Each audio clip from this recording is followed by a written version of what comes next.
Good morning. I'm coming to you from Grand Forks, North Dakota this morning. I flew into Fargo yesterday, drove up about an hour and 15 minutes to Grand Forks, and now I'm driving about another 45 minutes north to Grafton, North Dakota, which is about 100 miles south of Winnipeg, Canada. I'll be speaking at a career center today to about 500 8th graders who are coming to take a look at the career center and learn about different types of careers. And I thought about filming this video last month when I was in Bradenton Beach, Florida, speaking to the 7 high schools in Manatee County, Florida. But, I thought that might not be a realistic picture of what a professional speaker does. And today I'm answering this question: how did I become a professional speaker? And I think it's a story worthy of telling because it has a lot of details in it, how I got here through my journey. I graduated college. I went to work for a company. And it was about a $300 million a year company, and I was in the service department.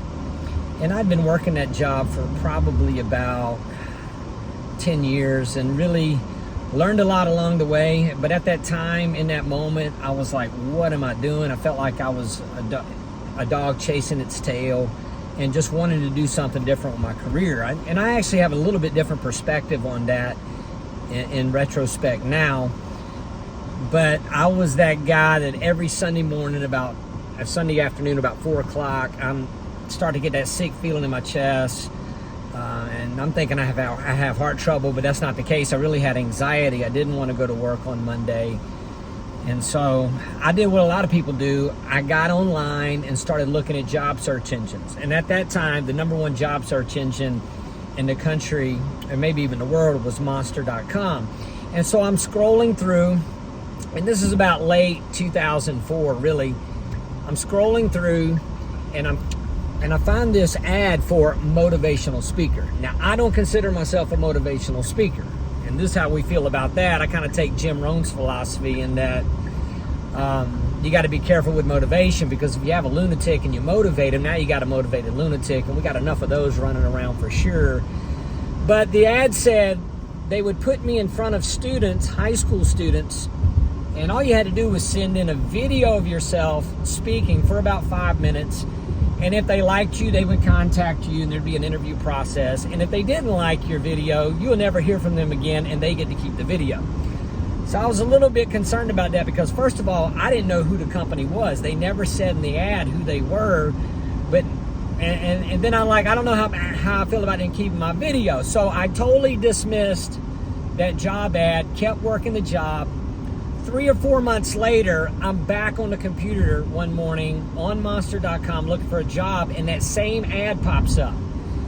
And I'm like, you know what? All they want is the video. So in the spring of 2005, I shoot a video in my kitchen and send it off.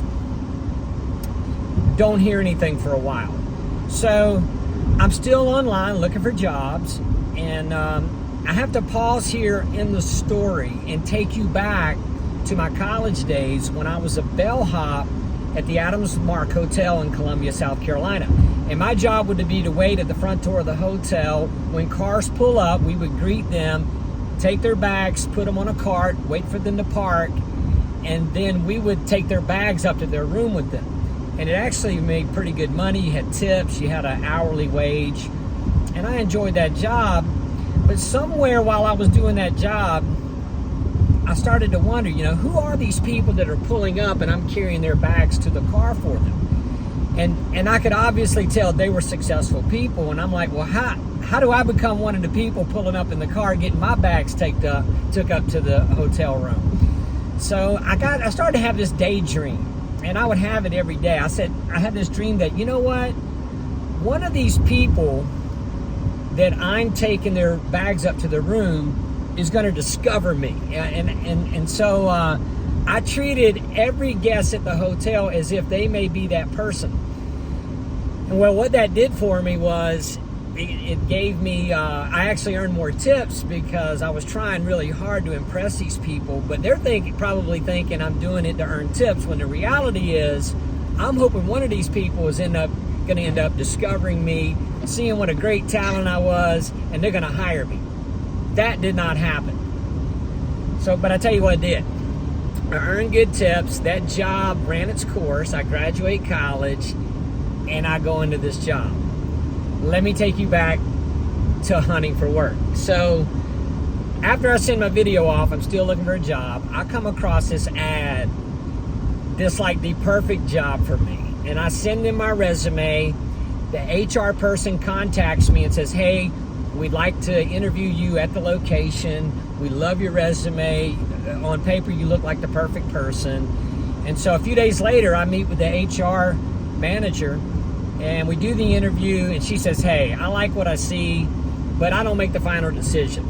You have to go up to Charlotte and meet with the leadership team there, and you actually meet the owner of the company. I'm like, man, that's cool. That's exciting.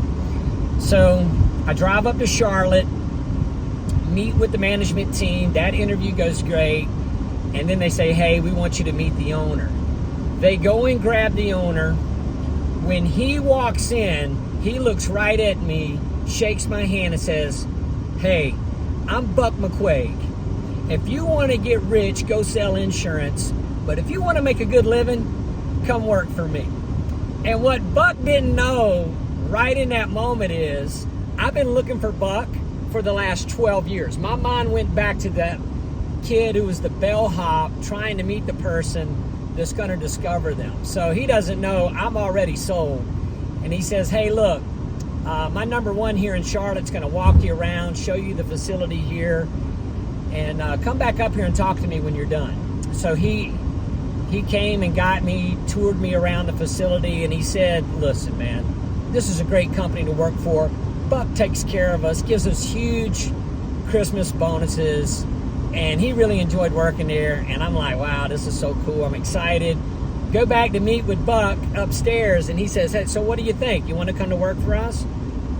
Well, I had this rule, this principle, where I give at least 24 hours before I make a big decision like this. And I explained that to Buck, and he actually appreciated that. He said, listen, take 24 hours, call me tomorrow. I'm like, great. I leave out of there floating. I'm so excited about this opportunity.